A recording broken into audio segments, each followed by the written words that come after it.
Good evening and welcome to a Thursday night edition of the Orange and Blue Bloods. I'm Buddy Martin. This program can be heard Monday through Thursdays and sometimes on weekends. This is our usual Sunday morning show on Orange and Blue Bloods, but we're doing it on Thursday night. So I guess it's Orange and Blue Bloods show, but maybe we should call it something else. What does this year portend? Stay tuned. Coming up on the program, we'll cover some things that you should know about regarding recruiting. Yes, that's what it is. That's what it's been for the last 3 days around here. And then we'll get on to some more important things about Christmas. And also our lineup tonight, Ben Troop will join us. We'll get his catch up with him on what he thinks about recent activities in terms of the Florida Gators. And, of course, then we have France Beer, the Iron Duke, tonight. Will be joining us on this Christmas edition of Orange and Blue Bloods, Buddy Martin Show. And then Lauren Meadows now will also be with us tonight. So we got lots of things going on, so stay tuned. Coming your way right now. It's the Christmas edition, I guess, of the Orange and Blue Bloods Show, right?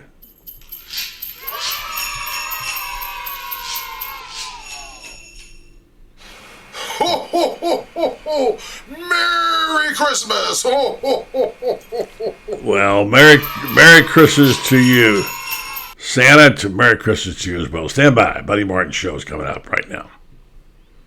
Yes, it's time again for Buddy Martin. Call him up and tell him what you're thinking. But be kind because he's doing the best he can. Better, stronger, faster. Mama says that alligators are ornery because they got all them teeth but no toothbrush. Hey, what if the voice calls while you're gone? Take a message. Bye! You ready, champ? I'm ready for this my whole life. I'm incapable of small talk. But that's why you love me, right? Kind of intimidating to be in the presence of so many great athletes.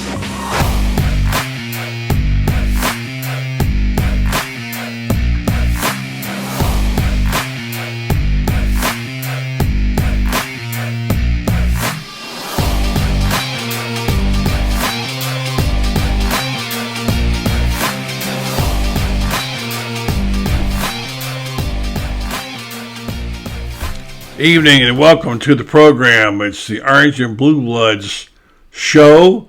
Tonight will be kind of like red and green, right? Yeah, and this is going to be the Orange and Blue Blood room. It's sponsored tonight by our friends at Titan MRI. Titan MRI is worth a short drive to Gainesville. No insurance, no problem. You can pay with cash or card, same day scheduling. You can start feeling better today. Titan MRI is North Central Florida's premier independent MRI facility. Come see why hundreds of patients are visiting our Gainesville location from Ocala, Marion County, and the villages. TitanMRI.com. Hello, welcome. I know most of you have been tied up with following a lot of recruiting stuff lately. I quite frankly am kind of glad it's over with now for the most part. We can get back to life as we know it. As we say good evening to you out there, David Baldoff. David is the first one up. He's in the pole position tonight. Merry Christmas to you, David. Dilly dilly to you, and thank you very much for your message. Toby C. Perimeter. Toby's here every night. Good to see you again. Terry Johnson. Thank you, Terry, for tuning in. And thanks for all you people who are sending us stars. We always appreciate that. And then Gene McLean, Merry Christmas. Eric Newton, Happy New Year. Well, hey, buddy, I say. Becky Smith Carlisle. Usually she's in like the first one. Merry Christmas to you. Andy McIntosh. Yes, I know about Michael Tarkin. We'll get to that. Thank you, John Terrell. Merry Christmas back to you. Howdy, A.J. Rowe. Brad Ryan. Good evening. Great recruiting class. Well, we'll talk about that. Russ Summers. Hey, brother. How's your wife? Merry Christmas. Thank you very much for asking. She's doing well. Thank you. I'm sure that she would appreciate that. She's on the other side of the house, not listening to this nonsense. But anyway, thank you. So Brent English, Merry Christmas back to you. And Thomas Dobbs, good evening to you. And Cindy Neesmith, Merry Christmas. So thank you. We're getting into holiday spirits. How you like my hat? I break it out every year at this time. It's one I've had a couple of years. Getting into the Gator Christmas spirit. And now into some of the news. Ben should be along shortly. We'll be talking to him. Some things that happened today. I wish I had better news on 3 days before Christmas, but here's a summation of the class, which I'll talk about. I wrote a column about it a minute ago. It's should be posted tonight. Bob Redmond has a piece. France has a piece. Support Gator Bait, if you will. We appreciate the folks that do, and we sort of try to get into as much as we can. I will say this, like I said up front, I'll say it again. I am not the person to ask about recruiting. I'm just not. I'm not competent enough to be able to comment. But I have a few thoughts, and I'll share those on what I don't know about recruiting and some of the things that I heard. Bob Redmond's column is good. I just saw that. And again, France will be also writing tonight. So here's the news. Desmond Ricks, the last guy the 5-star Florida hoped to have a shot at, is going to Alabama. Desmond Ricks, defensive back. They've been dilly-dallying around. He's been talking to LSU, Florida. He's chosen Alabama. Is Alabama going to get every single 5-star on the face of the earth? Well, probably. Here's another one going the other way. I'm a little surprised at this. Michael Tarquin from right here in Marion County has hit the transfer portal. I noticed he wasn't starting at the end of the year, but I'm not sure why, but I guess he's got a better deal out there someplace. So that's that. There's that bit of news. This is a pretty significant piece of news, and I don't know much about it. Brendan sent it to me right before I went on the air. On Thursday afternoon, the football world learned of a significant change in recruiting rules, okay? According to the report from ESPN, the NCAA has approved a blanket waiver in the FBS and FCS football subdivision for more official visits. Programs will now have 70 visits instead of 56. Now, I don't know exactly what that means. I know that's one of the things that Kirby Smart has complained about because of the Florida-Georgia game. It cuts him out of recruiting. Well, there you go, Kirby. You got another one. You got more. So let's bring some common sense into this thing. Of course, I guess that's asking too much. Maybe you knew this, maybe you didn't. Florida picked up Taraja Mitchell, highly sought after prospect in 2018 out of Virginia. He's a transfer portal guy from Virginia. The second-ranked inside linebacker in the country then, and according to 247 Sports. Mitchell signed with Ohio State, never saw him name for playing time until last season. He started 8 games last season and was credited with 21 solo tackles and 44 tackles overall. He had double digits in tackles against both Oregon and Minnesota last year before his role diminished. So sounds like just one of the pieces that Florida will be able to use as they will continue to pick up more of these transfer portal players. All right, so without going over all the stuff you've heard about already, perhaps, I know you have some opinions on recruiting. I'll take them here. I'll post a few of them and we'll move on and talk about other things because right now the stragglers aren't coming in. They're pretty much done with Rick's going to Alabama, and there'll be some transfer portal guys. So it's let's see what we got here. All right, what you got for questions? Let's see here. Russ Summers, hey brother, how's your wife? Thank you very much. She's doing well. Brent English, Merry Christmas. Thank you very much. Thomas Dobbs, Cindy Neesmith, David Baldoff. Let's see. Brad Ryan says, nice hat. Well, thank you very much. Thank you. I appreciate it. I'm trying to have a little bit of a... Let's see. John Brantley has contacted me here. Let's see what he's got. Oh, he's got a picture of some guy he wants to share. So, anyway, John Brantley from out at Trinity. Excellent football coach, good man, and great Gator role. Here's the picture he just sent me. I'll look at it. Here it is. It looks like there you go.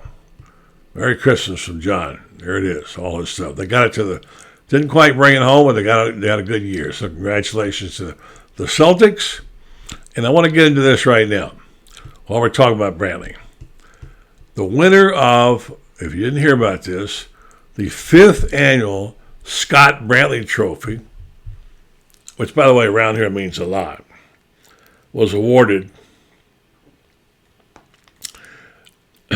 on Wednesday down at the Villages. And it was awarded to a name that you might find familiar. And that, of course, is the name Whittemore. Creed Whittemore, the quarterback for Buchholz. And his brother, you might remember, maybe you do, maybe you don't, Trent Whittemore, won it 4 years ago. This is an award that's kind of like a baby Heisman almost. It's, it's for high school players. And it's for more than just football, so you know. It's for a lot of other things, how Scott wanted it. And it's an honor.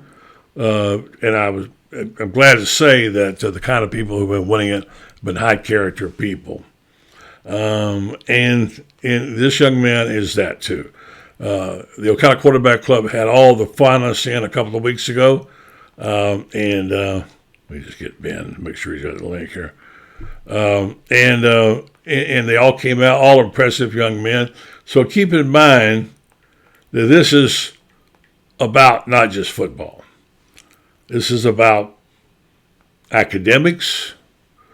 It's about grades, obviously. It's about character. It's about loyalty. One of the things Scott wanted to put in there is that you can't have a guy who keeps transferring from school to school to school. He has to have played at least a certain number of years at a school. I'm not sure what exactly.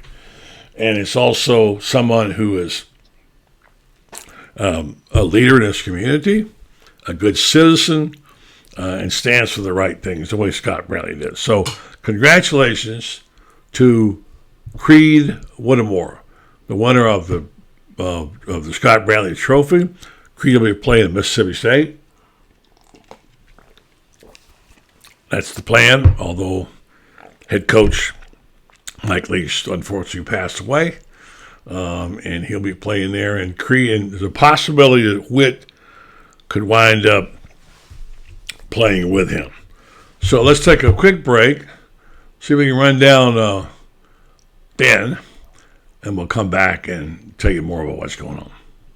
Things have certainly got a little out of hand lately when it comes to just buying our everyday necessities. Just look at gas, streaming services, and heck, even chicken wings. Well, there is one necessity that shouldn't cost a ton: taking care of yourself and helping fix all the aches and pains in life. And the fine folks at Titan MRI agree. With costs a fraction of what you'd pay at a hospital, you'll not only save money, you'll be taken care of by staff with over 20 years experience. So when you need an MRI, call Titan first, and you can go where your doctors send their families. Now offering CAT scans. All right, thanks very much, Jeff Cardozo. Appreciate that very much. And we're going to hear something from our friends also at Meldon Law. Stand by for that. When you're a member of the Gator Nation, you know what it means to never back down. Meldon Law has been a proud supporter of the Gator Nation since 1971. Two forces that won't back down.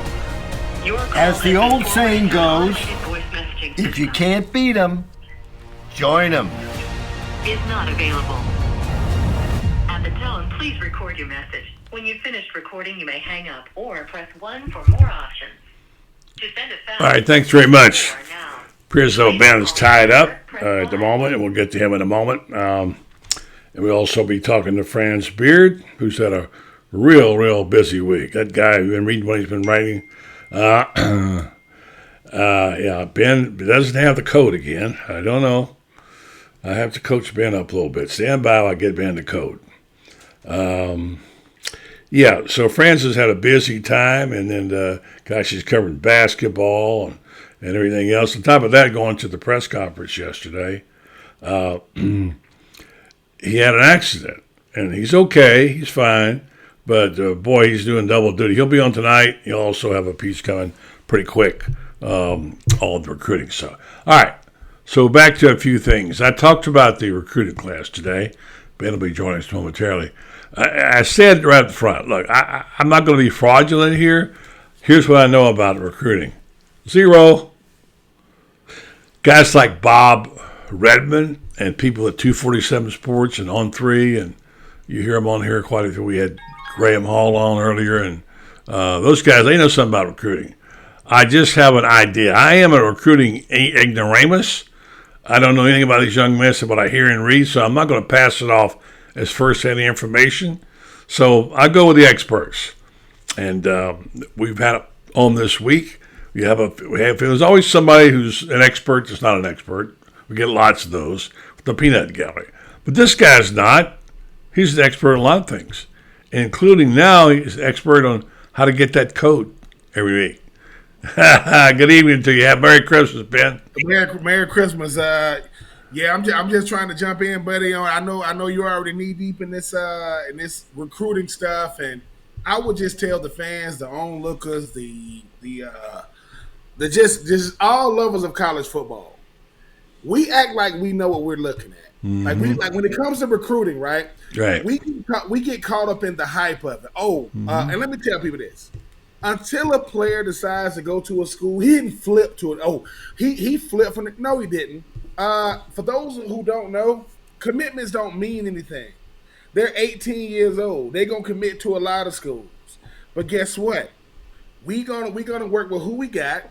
We're gonna look forward to who. And I think for those trying to act like top 10 recruiting classes just fall out the sky, they do not.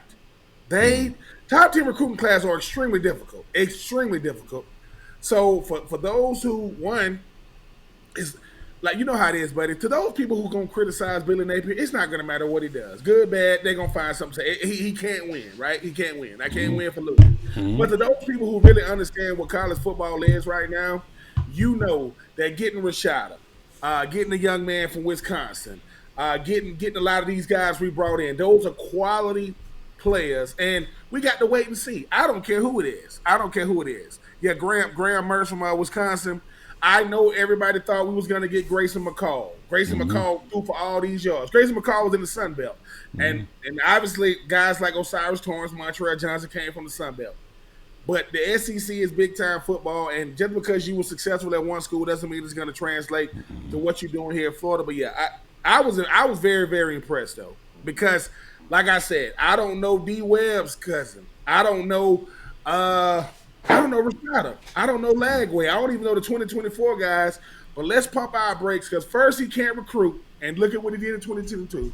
Now we in the top 10, and people still are mad. So I know Billy Napier don't care nothing about what we say and what the naysayers say, but a top 10 recruiting class, I can guarantee you there are a bunch of schools that would love to have a recruiting class right now. They would love to have it. So shout out to exactly, Robert. Signing the papers is everything, because until you sign the papers, that's the school you want to go to. I don't want to hear that, he was supposed to be going here. Travis Hunter is all y'all need to know. He's not good. Is he going to go with Deion to Colorado? Where else would he go? Where else would he go? Yeah, he's dead today. Committed today. Hey, I mean, he said I want 100,000 subscribers to tell y'all where I'm going. He never said he was going somewhere different, and now he's at Colorado, just like Shadur and Shiloh Sanders is out there in Colorado. But I'm not worried about Colorado. I'm not worried about no school for Florida, and I think for my money, I think he's did really, really good. And that's before we even get to February. They said we were going to sign most of our recruits in early signing day, which we already have, but I think he's did a really, really good job. Keeping a lot of guys in the state of Florida, getting certain guys, I'll take it. And we ain't even talked about the kid we got from Ohio State. I don't know. Yeah, linebacker, inside linebacker. I read about him earlier, yeah. We added some depth. We added some quality depth, and I think sometimes. And Mertz at the quarterback from Wisconsin. Yeah, Mertz from Wisconsin. Yeah. And I'm still excited to see who we're going to get from the transfer portal. I know we're not done. Yeah. But thus far though, I like what we've done. I like it. All right. The guy's name is Taraja Mitchell, highly sought after prospect 2018 out of Virginia, 6'2", 232, coming out of high school he was. He was the second-ranked inside linebacker then, according to 247. He signed with Ohio State, never saw meaningful playing time until last season. Last year he started 8 games for Ohio State. He had double digits in tackles against Oregon and Minnesota. Need some of that. Need those tacklers, that's for sure. Ohio State, I think they know what they're doing in They recruiting. tackle pretty good, yeah. What we got, David right here, David Baldoff. I hope I said his name right. You did. Sam Hartman for Wake Forest. Now, I do remember Sam Hartman played in the ACC championship a couple of years ago in Wake Forest. But like I tell people all the time, what a player does at school X has nothing to do with the school in G-ville. I'm not saying they haven't warranted, definitely some attention. But, buddy, you know how it is. Sometimes the SEC ain't for everybody, man. Everybody want to be there, but I trust Billy and what he's doing, man. So, like I said, I like our direction. I'm not gonna get too high and too low. I mean, my hometown, Swainsboro, Georgia, they came up a game short in the state championship game, and they quarterback. I ain't never met him before. He's going to North Carolina. That's huge for him to go from Swainsboro, Georgia, to Chapel Hill. So, I think at the end of the day, we saw some bad field coaching last season. Don't sugarcoat it. Everybody, we saw some bad field coaching from everybody, not just Florida. Not just Florida. I know everybody, so it's going to happen, man. It's going to happen. But guess what? Texas A&M had the #1 recruiting class in 2022. Yeah, it didn't work out. No. They didn't make a bowl game. No. Miami had a better recruiting class than Florida. Did they make a bowl game? I'm telling people, if you cannot develop the talent on campus, all that other stuff don't. Yeah, in the interest of not sugarcoating, and we're not trying to. You can criticize Florida for the lack of activity last year in the transfer portal. I will say this: this is true. Florida didn't get one of the top 20 players in the state. But here's the good news. I just did all those calculations, and Franz will join us in just a second. Back this up. Florida had out of the 20-year reporting, and that's a big deal. Got 20 early reporting. Those guys will be ready to play, but the fall will start playing most likely. Most of them will. And so out of the 20, they had 18. Get this, 18 4-stars. All right, 18, and 2 3-stars. That's an average of just under a 4-star per player, which is certainly an improvement in what they're getting. No, they didn't get it. They got 1 5-star. Obviously, you got 1 5-star with Shada, and he just got upgraded, I think, recently. So if you like, and I can't deny the fact that the stars do matter. We like to play like they don't, but they do matter.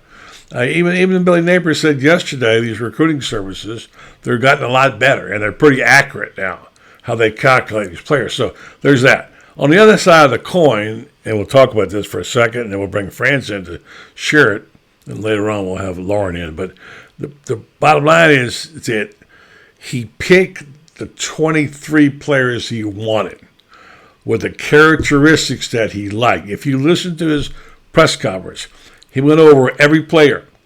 He had a personal relationship with every one of those guys. He could tell you the mama's name, their sister's name, about their background and their character. He did a pretty exhaustive study of these players. And there's almost like he's already has a relationship with these players, which I think is the glue you need today in this world of transfer portaling back and forth and the uncertainty of long-term commitments. It's better if you know who you're recruiting and you have a relationship when you start. Your odds are better that those players are going to stick with you. So that's a plus. Now, there's some questions about what's going on. We don't know. We ain't seen these players. Yeah, we don't know. But there's what it is right there. So what do you think of that? I think you hitting it right on the head. This is the thing, though, right? This is the thing. I knew a kid, 3-star recruit, right? Didn't go to a big time school straight out of high school, right? Went to a school in the state that he's from. He transfers to another school, big time school. He's a consensus All-American. That is Osiris Torrance. People don't know what they're talking about, man. I'm telling you, y'all don't know. Here's another guy. I knew a 2-star recruit that was originally supposed to go to Kansas. Ends up going to a big time school in the SEC. Ends up winning the Blitnikoff. That is Jamar Chase. Jamar Chase was a 2-star recruit in high school. I'm telling you, buddy, it's half the talent and half the development. All I'm saying is give it time. Just give it time. Because think about this. So if we cannot meet, if Billy Napier can't win for losing, and he's a top 10 recruiter, that means out of all the 10 coaches in the country, he has a proven track record of having a top 10 class. That is extremely hard. That's coming off a 6 and 7 season. That's not making the college football playoff. That's not playing in the SEC championship. That's not winning the East, and you in the top 10. That I don't know what else people want. I really, really don't, because I get it. Expectations in Florida are realistic and unrealistic at the same time. It is both perception and reality all the time. But we need to pump our brakes, because Dan Mullen, listen, love him, miss him. He didn't do this. We get caught up in the Orange Bowl, we get caught up in the Peach Bowl, we get caught up in the Cotton Bowl, and what may have you. How much better would his team have been if you got more Kadarius Tonys, Kyle Pitts? But look at those guys and Kyle Trask. So let me get this straight. You got 2 first-round picks and a Heisman Trophy finalist. Come on, man. Those are a dime a dozen type players. But this goes back to Steve Spurrier. Nobody saw Shane Matthews, but come on, he was what, number 11, 12, way down on the depth chart. No, he was 7th on the depth chart. But he had a system that fit his ability. See, that's what people don't get. Ability is one thing; it got to fit the system that we got. And I know that Billy Napier wants to continue to nurture the guys that was already here, to nurture the guys that's coming in, let the guys that's been here lead the way, and we'll see what happens. Having guys like Derek Wingo showing them linebackers. I mean, I'm happy for guys like Chief Borders going to Nebraska, or Lorenzo Lingard going to Akron. Like, I'm happy that guys are finding landing spots at other places other than Florida. And let me say this. Jacob Copeland was online today going back and forth with a fan talking about once a Gator, always a Gator. Somebody told him, don't, Jacob, I know you don't do that. You don't got to validate who you are and what you do, man. Stop that nonsense. But I think we're going to be fine. But yes, I'm biased. I'm going to be biased when it comes to Florida till I die. I am. Mm-hmm. But I also know if we was able to run the football the way we did last year, and everybody kept saying what? Guys on the perimeter, guys on the perimeter, guys on the perimeter, like Pearsall and Shorter and so on and Whittemore and so on and so forth. I don't know what Pearsall is going to do. I know Justin. Yeah, we had a question about that a minute ago. We don't know yet. Yeah, he had decided.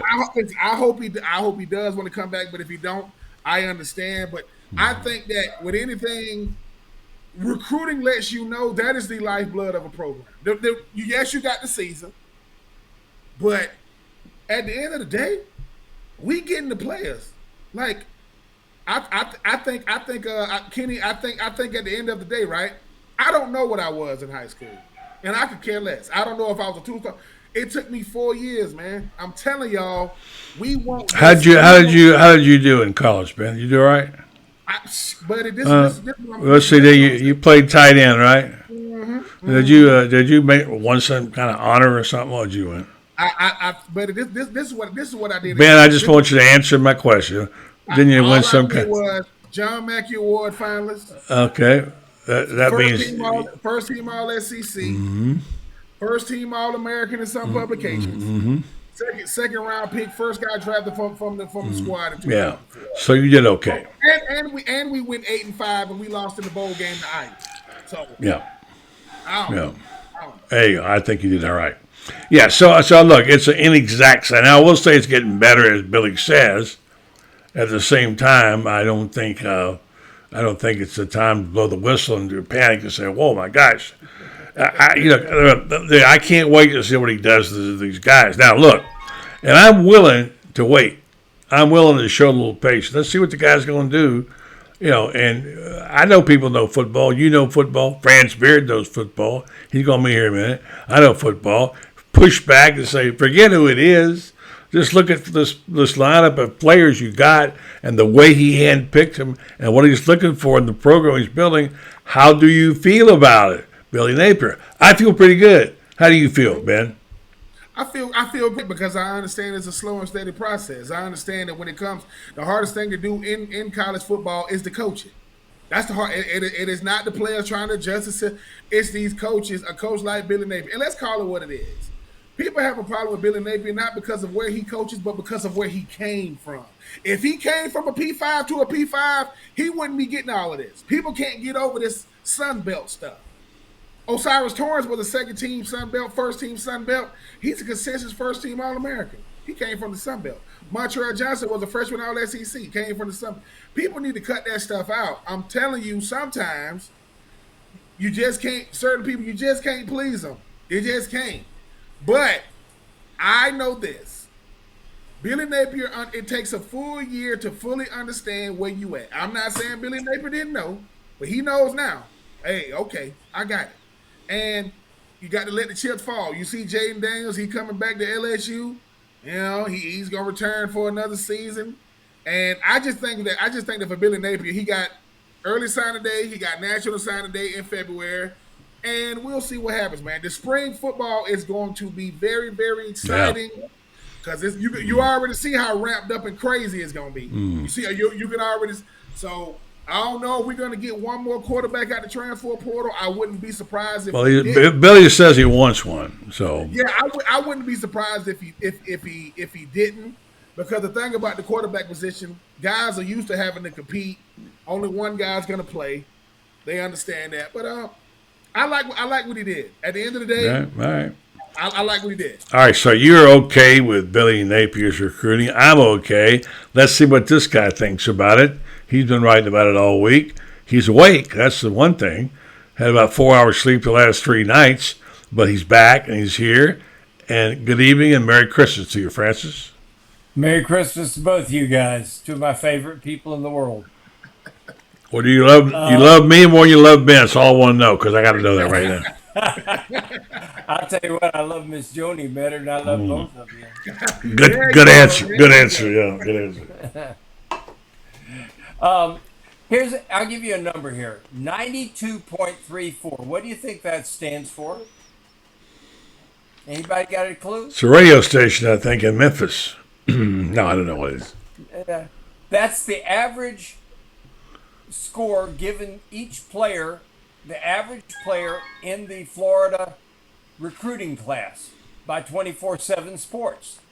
Now, where are the teams that are ahead of Florida? Well, there's Alabama, there's Georgia, and there's Ohio State.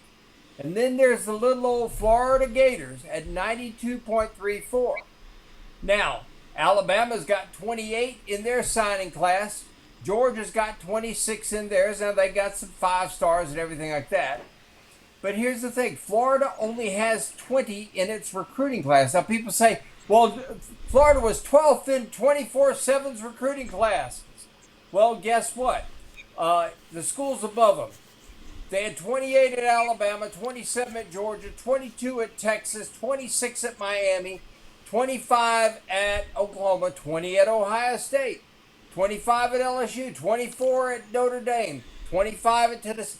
The more recruits you get that are 3-star and above, the more your recruiting numbers go up and the higher they rate your class. But it comes down to this. Florida got 20 guys they wanted. They got 19 4-star recruits. One of them, Jaden Rashada, is a 5-star in a couple other places. But 24/7, I think, are on 3. One of them, I think 24/7 gave him 5 stars. On 3, only gave him 4. But here's the thing. Look at what that average number is. That average number says that Billy Napier got quality. Maybe he did not get the quantity that some people are looking for. But what he's done is he signed 20 guys. He's going to sign anywhere from 5 to 10 more in February. Because guess what? There's a whole bunch of stragglers out there and who are good football players who haven't decided. And you want to keep some space open because of this. You may find out that, okay, I could take a 4-star linebacker who may need 3 years to put on enough weight to play in the SEC, or maybe there's a 6'4", 240-pound guy that has 7 or 8 sacks in his last year, who's out there in the transfer portal, and now I can go get him instead. It's a pretty sound strategy by Billy Napier, because he's not going to beat Alabama and Georgia next year. Year 3. By the way, Alabama just signed Desmond Ricks, so. Yeah, that's why they got 28 now. Yeah. Anyway, and we'll bring Lauren in a second, but Bob Redmond did some research for me, and I think I got this right. He said there were, out of the 20 early reports, which is what he harped on, which is big, as you said the other night, big to get those guys in there that early, that there was an average that said that there was 18 of them were 4 stars. I guess he wasn't counting the 5th star for Rashada. There were 2 3 stars. And if you add them up together and divide them by 20, you get something like 3.89 or whatever it is. It's almost every player is a 4 star. I don't know how you grade classes. I know there are people who criticize them because they didn't get a single top 20 player out of the state of Florida. I don't know about all that.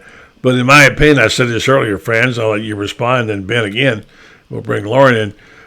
Billy sort of personally handpicked these players. Now, yeah, he wanted Desmond Ricks. He didn't get him. He wanted other players, didn't get him. But the ones he got, you could tell in his yesterday's press conference, if you listen to it, that he had a personal involvement and a personal relationship with every guy. He knew about them and their sisters and their brothers and their dog and whatever. And I think this, as I said to Ben earlier, could be the glue that keeps this group together, having that personal relationship. They may lose 1 or 2, but in the long term, you got to keep the players to be able to succeed, and he's got an awful lot of young ones. So anyway, I think that's something that went overlooked, friends. But, you got to pick guys that you know are going to succeed in what you're doing. There's an awful lot of guys that recruit by the old throw it up against the wall and see if it sticks method. Mm-hmm. Billy doesn't do it like that. It's kind of like this past year. He could have come in here and cleaned house immediately. Instead, he's letting everybody kind of play it out. Year 2, there will be a lot of different players. But he could have come in here and cleaned house instantly, but he let the guys play it out, found out who can play, who can't, because some of these guys are pretty good players who Dan Mullen recruited. Not all of them, but some of them are. So he's given them all a chance to do it. He could have come in here and just cleaned house. He didn't. Yeah. He's gone about it very systematically, very methodically. I like what he's doing. I like the way he's doing it.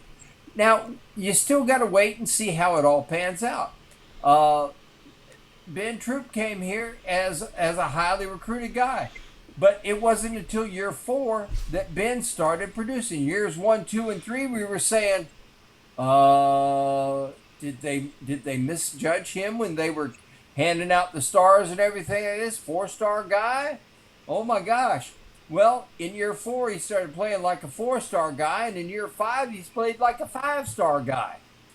And this is too bad they didn't have his year 6. He'd have been a 6-star. You got it. But that's what it's. But the thing about it is you got to recruit to your system. Mm-hmm. You got to recruit, and more importantly, as Billy's doing it, you got to recruit guys that you know their mamas, their daddies. Yeah, and he did that. Yeah, you can tell. Urban was a master at this, at knowing who your mama and daddy was, who your brother and sister was, who your history teacher was. Who your homeroom teacher was and what your guidance counselor thought about you. Yep. Mm-hmm. All right, there's a question on here, and I'll let you go first, Ben, and then Franz, and then we'll bring in Lauren. I don't particularly like to do this, but for those who wants to put it in a language, and I'm the first one to say I don't know dits about recruiting, all right? Or the whole column about being an ignoramus and having to rely on 247 and on 3 and Bob Redmond, who practically invented reporting on recruiting. And so let me say this. Someone asked you, could we give it a grade? All right? Give it a grade. What do you think? And I'm going to go with, and I think Nick Delatorre brought this up, and I agree with him. This, to me, based on what little knowledge I have, this class is about a B+. That's where it sits. Ben? If it's in the top 10, it's an A+. If it's in the top 10, because the whole thing about it is, I don't think people understand how hard it is to get the players you covet. everybody's recruiting the same guys. Like Georgia, Florida, Florida State, Clemson, LSU. They're recruiting the same guys. I know you mentioned Desmond Ricks earlier, but yes, Alabama knows who every 5-star recruit lives and is. They know every last one of them, right? But this is why you know. But this is what this really comes down to. Tennessee had the best team they've had in the last 20 years, and they beat us by 5. They beat us by 5, right? Georgia's the number 1 team in the country. You're going to lose to them. You lost to them by 22, right? Florida State has had their best team in 4 years. They beat us by a touchdown, by 1 score. And our quarterback completed 9 passes. Had a bad game against Kentucky. I get it. Had a bad game against Vandy. I get it. But you telling me every single game we was in last year, we got blown out essentially 1 time. The Georgia game kind of got away to let you got blown out in the bowl game. These guys coming in understand what it is, and I'm telling people, I was in most publications in 2000. I was part of the number 1 recruiting class in the country. We had Brock Berlin, the number 1 player in the country out of Louisiana. We had Ian Campbell. We had we had Willie Green. We had Corey Bailey and Gus Scott, and Max Stark, so on and so on. Most of us did not see no field as a freshman because the guys that was there. So I think the hardest thing is getting guys and making sure they stay. It's not the guys you recruit. You got to get them to stay. That's the hardest thing. People talking about how many people jump into the portal. It's going to be like that every year. Guys going to jump into the portal every single year now because a lot of them want to play right now. But I give it an A+ because All right. I only reason why I say it, buddy, is because I know how hard now. The only teams supposed to be in the top 10 are the teams with 9 and 10 wins. Mm-hmm. Those supposed to be the only teams there. We 6 and 7, and we still doing it. So they doing a great job to me, man. Having guys like Corey Raymond, having guys like Sean Spencer, having guys, like Mike Peterson. That stuff helps. So, all right, Ben, you beat me down. You beat me down. Okay, you beat me. No, I moved the grade up. I went to A-. Okay, you beat me. Should have been a professor of mine in college. I would have got better grades. I could have graduated. You beat me down, Franz. You gave it what? What'd you give it, Franz? I give it an A-, and I give it an A- for this reason. They swung, they swung and they missed on a couple of guys that I thought they were going to get. Now, we can say that, okay, Miami bought those guys, which they did. But just the same, you didn't get them. So you got probably, I'd say 92, 93% of your targets, which is pretty darn good. Not many people do that. So, but if you got one of these 5 stars that they were down to the wire with, I would have given them a solid A or an A+ even. Missing a couple guys like that, I give them an A- on it. But an A- compared to where they were a year ago, my gosh, we're talking about rocket ship to the moon. Mm-hmm. All right. Let's say good evening to our colleague, Lauren Meadows. He comes in. What's happening, everybody? Merry Christmas to you, Lauren. Coach, how you doing? You get to come in right now and give your grade. Ben gives it an A+. I gave it an A- until you beat me, to B+ till you beat me up, and I moved it up to an A-. Franz has got an A-. What say you, Lauren? How do you grade this class? I'm going to say right at an A. And I kind of agree with Ben with the from the standpoint of, you have a top 10 class, and a top 10 class year in, year out should be able to get the job done. So, I would give it right at an A. I don't know about A-. I mean, like Franz said, there were some swings and misses for whatever reason, but, solid defensive backs, really solid receivers. Address some D-line needs. I'd like to see maybe a little bit more in the interior, but, all in all, for a bump class, what they call it, look at the average player rating, I think it's a solid class. All right, so let's get to the elephant in the room, the quarterback situation.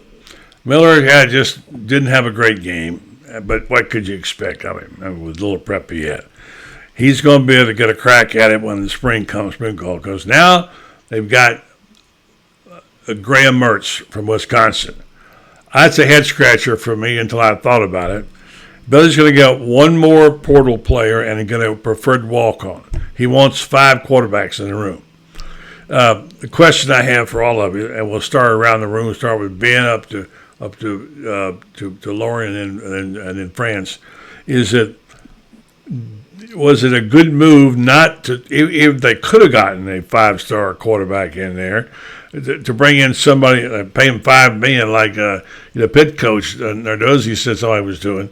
I mean, you got a quarterback of the future. You don't want to ruin him.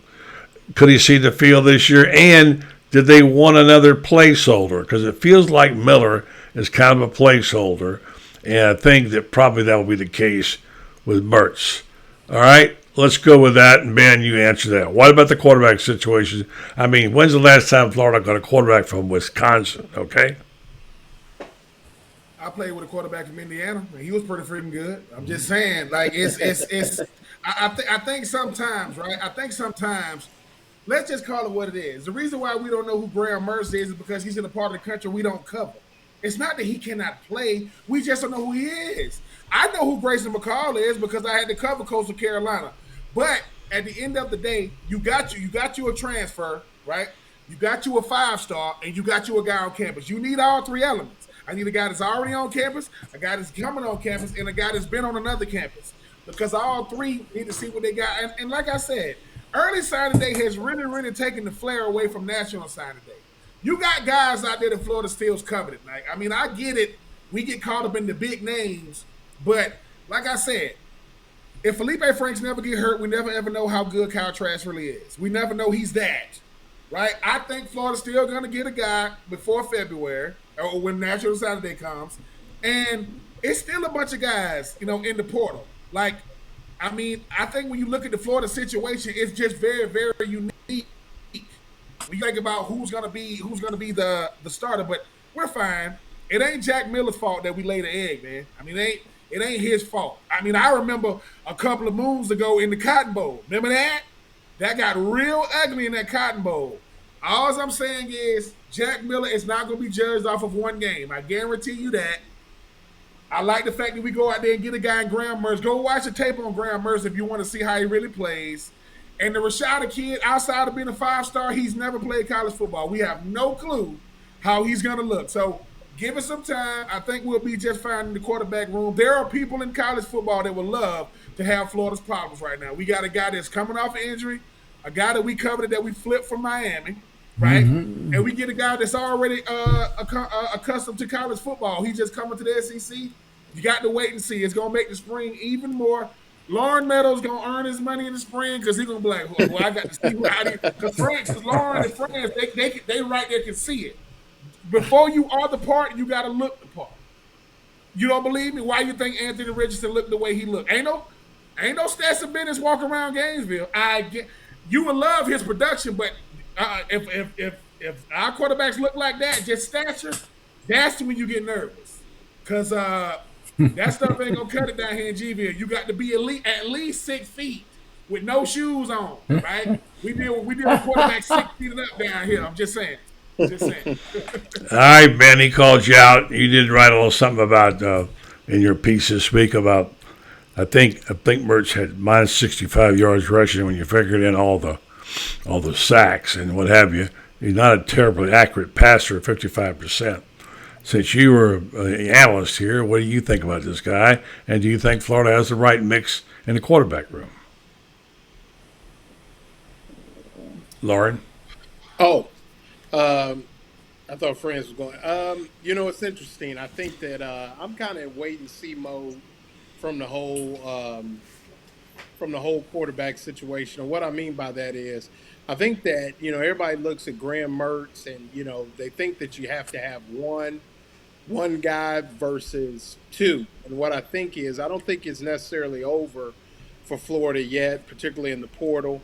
Mertz, is not somebody that's gonna, necessarily wow anybody that's on the outside looking in. But I have to give credit to Billy Napier in the sense that maybe Graham Mertz is somebody that could come in with the culture that Florida's building, which I think from a player experience standpoint is the best thing that Coach Napier has done so far, but also just a different system, a different change of scenery, being around different people. And who knows what the internal workings of the situation at Wisconsin were prior to Chris being fired, who I actually like Paul Chris a lot. But, who knows the inner workings of that situation. So now Graham Mertz comes down. He gets in a room with Jack Miller, Billy Napier, Jaden Rashada, and they kind of feed off each other as with a think tank, and they're blending each other. And maybe Billy Napier's system suits Mertz better. I don't know. So I think it's each situation necessarily is different. So to assume that Mertz is going to be a failure based upon some of his stats at Wisconsin is, that's not fair to that young man. People can improve, they get to change and things like that. But, I think that in order to ease the rumbling a little bit, I think that, Florida will need to go out and possibly add another quarterback in that room. And I think, I look forward, I think it's not done yet. It'll be interesting after all the bowl games are said and done, what happens at that position. So I just quote my favorite football analyst from the story when I brought this up. This stuff I read. Oh, wait a minute, that's you. I was quoting your article when I talked about that. All right, so yeah, all right. Talking about the numbers that he had at Wisconsin was straight from Lauren Meadows' piece. Not me. That ain't me. Yeah, it's in your. I'll read it to you. It was in your. It was in your last piece in Gator Bait magazine. Anyway, so just so you know, I read it. I listen to it. You know why? Because I think you know what you're talking about. All right, so friends, are you there, friend? I think the big question right off the bat is, are Fred and Ethel Graham Mertz's grandparents? Could be. You had to have watched I Love Lucy to know what I'm talking about. That probably went straight over some people's heads out there. But watch a rerun of I Love Lucy. And Ricky got some explaining to do. Ricky, you'll have some explaining to do. No, Lucy has some explaining to do. Anyway, here's my big question about Graham Mertz. I look at the production at quarterback at Wisconsin, even before he got there, okay? They had Alex Hornibrook before they got Graham Mertz. Now, got to remember, I want to give you a list here. These are the people who offered and recruited Graham Mertz to the bitter end. Alabama, Georgia, Texas A&M, LSU, Michigan, Oregon, Clemson, Tennessee, Notre Dame, Ohio State, Ole Miss, Miami, Arizona State, Missouri, Oklahoma State, Iowa, Minnesota. We got some that are bad, like Kansas in there. But Kansas is pretty good now. Yeah, well, that was it. Yeah. All these people wanted him and recruited him hard. Oklahoma State, he was the number one quarterback on their board. Ohio State, he was, I think, the number 2 quarterback on their board. Notre Dame, he was their number 1 quarterback on their board. Michigan, he was the number 1 quarterback on their board. Georgia offered him. Alabama offered him.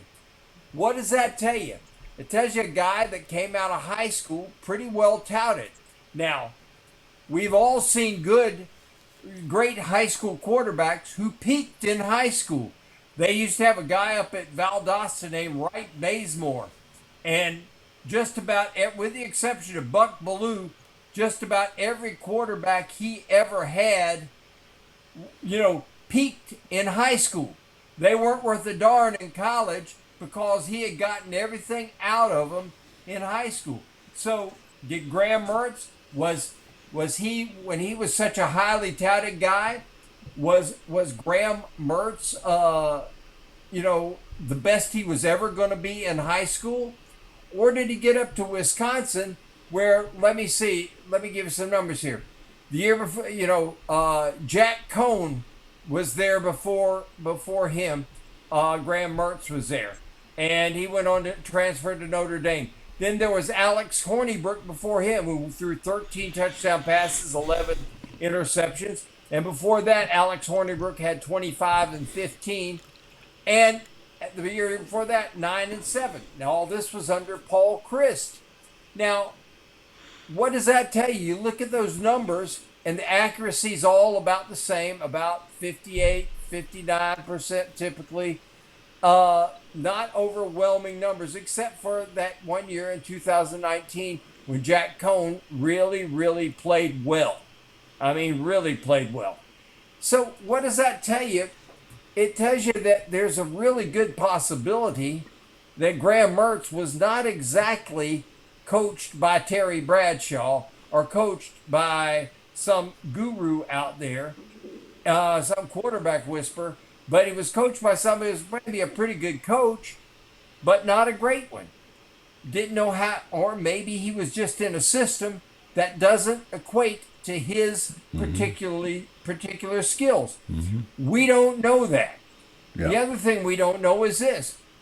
Did he come here fully expecting that he's going to be the starter coming next year? Or does he come in here, did they tell him coming here, look, come here, we're going to play this Rashada kid right out of the box. You're going to be the backup guy, but you got to be ready to go, because if he does what a lot of freshmen do and starts having troubles, we got to have that guy coming in from the bullpen, and you're going to be our bullpen guy. You don't know what's been told him. You don't know what his situation is. So I think everybody's rushing to judgment on a guy that we don't know enough about. Well, nobody's rushing to judgment. We're just trying to figure out who he is. And by the way, but you talk to Florida fans, and they I don't know. I don't know enough about him other than to say that those impressive schools that you brought. By the way, there was a guy named Russell Wilson who played at Wisconsin too, just so you remember him. And Ben, you act like you want to say something down there. You're getting all restless. I'm just going through the things about Graham Mertz that everybody would be like, oh, people will say, hey man, he was in the state of Kansas. How good was it? He was a Kansas State Player of the Year. He was Kansas Player of the Year in high school. Okay. What about the All-American Bowl? He got invited to the All-American Bowl. What did he do? He was the game MVP with 5 touchdown passes. All I'm saying is sometimes quarterbacks do this. Hey, man, I'm looking at all these places that's recruiting me, but I want to play. I want to play football. What's going to give me the best opportunity to play the quickest? Wisconsin. Of course you want to go to Alabama. Of course you want to go to other school. I want to play, right? And I think sometimes even Hornibrook, right? I remember the Hornibrook kid. He ended up transferring to Florida State. You know why? Because he beat Miami in the Orange Bowl. So that's how he ended up down there in Tallahassee. You got talent, like I'm saying. If we've never seen the guy play, the first thing a coach told me before is, I'm sitting there talking with a coach one time. I'm like, Coach, man, why are we starting him? He said, you don't think I know players? You don't think I know how to evaluate? So it's okay that we pick you, but we can't pick your teammates. I know Billy Napier knows talent. He knows what he's doing. And sometimes, right, we just got to let it play out. Sometimes you bring guys in to let the guys that's here know it's going to be real competition. Nobody wants to just give it to him, which I'm not saying Billy Napier is going to do that, but it's not like the kid ain't had. Look at all them offers he had. And like I said, we get fixated with a geographical location in the country known as the Southeast. If they don't come from the Southeast, we question everything. Well, guess what? Bryce Young ain't from the Southeast, right? No, it was Rex Grossman. Rex Grossman. You know, a lot of these boys, they come to the Southeast to play football, right? JT Daniels, he's transferring again because it's rough for the quarterbacks. But I just trust what they're doing. We get caught up in the big names. When Grayson McCall name came up, oh, we gonna get it. When Sam Hartman name came, oh, we're going to get him. Even when DJU from Clemson name came up, oh, we're going to get him. I hope God. I hope we don't do that. I said, Billy, now you want to see me go crazy? If you go get DJU, I can't even pronounce his last name. You are gonna late. Don't. But I do agree, friends. He comes from an athletic family. His dad played college football. Both of his sisters played basketball. Just let it play out and see. Because the same people we criticize, we love them to death when they start balling. We love them to death. I think he'll be fine. He got to get on campus and see what we got. Ain't but one quarterback gonna play anyway. I don't care how many you got in the room. Ain't but one gonna play. All right. Hopefully we'll sort it all out come spring. I want to stop you right there for our final question of the night. Only one's going to play. I'm going to give you $100,000. You're going to go to Las Vegas. By Game 7 next year, October 28th, that would be the Georgia game, right? Who will be the starting quarterback for Florida? You got to spend all your $100,000 on this. Who will be Florida's starting quarterback? Ben, I'm writing this down too, by the way. Oh my God. Woo. He'd be a good one to start. Graham Mertz right now will probably be the front runner because he's already been acclimated to college football. That gives you a step up because he has to learn a new system. But I would have to see not in recruiting. I got to see if we get another quarterback out the transfer portal. It ain't gonna be Rashada. I think the learning curve he got to get going. But for me, it's gonna be a grad transfer. So right now, I would give the edge to Graham Mertz because the one thing Graham got on his side is a running game. That's what he has. All right. Now it's gonna be how did he distribute the rock. And now my money will be on Graham Mertz, even though Jack Miller probably gonna be DM me saying, "Troop, okay, for real, that's how you really feel about me." No. I love you, Jack. I just think Graham. I just know what being acclimated to college football does for guys that transfer. So you got confidence in Graham Mertz. All right, Lauren, it's your turn. Who's your starter against Georgia next year? $100,000. None of the above. I think the quarterback is not on the roster yet. Wow. A guy not on the roster is going to start against Georgia. Okay. All right. Friends. I like Ben's first choice. He said, "Oh my God." I said, "Okay, I'll go with that." Yeah. I'll go with Ben's first choice. Ben said, "Oh my God." Okay. For sure. Trust me, he knows that you're supposed to throw it to the guys that wear the same color shirt you're wearing. Mm-hmm. My guess in reality is this, and I'm going to tip the scales in the other direction. I think Jaden Rashada is going to be the quarterback. What? And I think yes, I do.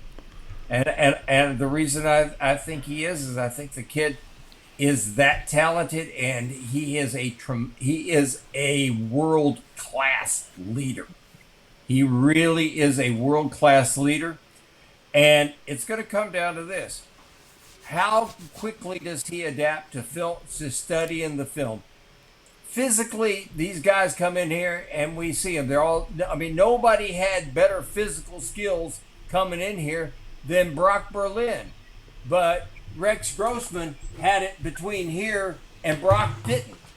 Rex Grossman was already mentally tough and ready to go, and Brock Berlin, he could throw the prettiest pass you've ever seen. Mm-hmm. But by golly, you show him a blitz, and he's like all of a sudden like, "Oh my God, what am I supposed to do next? Please, Mr. Troop, block for me. Pick off 3 guys if you can, because I can't read that damn blitz." All right, I got it down here, and this is a recap. Ben said Mertz is the quarterback starting against Georgia. He said God. Now this is for the record. This is for all the money. We've got to get this on record. Ben says right here, he says Mertz is a starter against Georgia. Lauren says he ain't on the roster yet. Okay, and Franz remarkably said Rashada. He said it tonight at 10:02. I heard him say that. And I said Rashada. I had it written down before you said it, Francis. Rashada. Beyond Rashada of a doubt. There you go. He's working on his headlines. Gentlemen, let me wish you the merriest of Christmases and tell you I love you all. Hope you're going to have a wonderful, wonderful time and a wonderful holiday with your family. Going to miss you over the next few days, but we're going to take some time off. Francis got to stop. You got to rest. So this will be our last show for a few days, and our magazine is out. It's going to be out tonight. Don't miss it. Some good articles are in there. Bob Redmond wrote for us on what he thought of the recruiting class. Lauren's got a couple of pieces, and Fran's, I even got one in there. And so then we're going to take some time off. And as soon as Brendan tells us how we can be off, we'll know when we see you again. It won't be for a few days. It won't be till next week. And I know, Lauren, you're going to Ohio. Be safe up there. You might want to look at the weather before you go. I mean, just want to check it out a little bit. I did. It's going to be -5 when we leave. Oh, boy. And Ben, you're going to stay right there in Warwick. Yeah. I'm gonna have all the kiddies. I'm gonna have. Well, my nephew is he'll be 7 months this month. Mm-hmm. I'll have 10. I'll have from age 20. Oh my gosh! All the way down to age 3. So, I'm gonna be looking for a babysitter. So if you want to make a couple of dollars, yeah. I say a couple. I mean a couple of dollars. He means $2. I'm not cheap. I'm just saying I'm not cheap. Yeah. Everything is a negotiation. But no, man, I'm looking forward to being around all the kids. I'm looking forward to putting out a lot of fights, a lot of fires. Yeah. Because like I say, the 20-year-old, he gonna have to help me. But yeah, I'm looking for holiday season is always fun, man. It's always a fun time. Send me a picture of you in a Santa Claus outfit. I gave you $20. That'll help you. My friend will help me get an Easter bunny outfit, but it's gonna be neon green. I'm trying to. It's one of my kids' school. I'm gonna go there, and so I want to see my son look at me and go, yeah. What? The hell you doing? It looked like one of those soccer goals and the lime green stuff. And Francis, I know your parents have been under the weather. I'm glad your stepdad's home and. Hope you have the wonderful Christmas, and thank you for your working so hard and getting your stuff done. And God bless all of you. And then I'm going to be right here with Miss Joni, just the two of us. We're going to stay home. We're not even going to have a Christmas dinner like we always do with our niece. Every year, the Georges, we have a wonderful family event, but they got other plans, and we want to stay home. So we'll be right here. We'll be happy to be here. And so God bless you all. Merry Christmas, and thank you so much for being our friends and doing what you do for us, buddy. And just remember this, guys. Take soccer, please. All right. Francis on a roll now. He wants to be Henny Youngman. All right. Good night. Good night, Lauren. Night, Francis. All right, so I just want to tell you folks, Merry Christmas. I want to say to you that our friends over at Renstar Medical Research want to wish you a very Merry Christmas and a happy holiday. And they're great people here in town. They were great stewards downtown Ocala in their offices there and all the things they do. Of course, their health care, the things they're doing for our health care, phenomenal. They have a first-class patient center clinical research facility, always looking for ways to get better treatment for you and for me. And they look at areas like things like Alzheimer's, psoriasis, osteoarthritis, fibromyalgia, all those things that affect us, looking for a better way for data to send to biomedical companies. So anyway, thank you to Renstar, and Merry Christmas to my friends over there, to Joe Sorrentino, Mary Brantley, and the whole team. And thank you to all of our listeners here. Thank you, people, for making it so pleasant to do this show. I'll say for the final time, at least for a few days, I'm Buddy Martin saying goodbye, Merry Christmas, and God bless.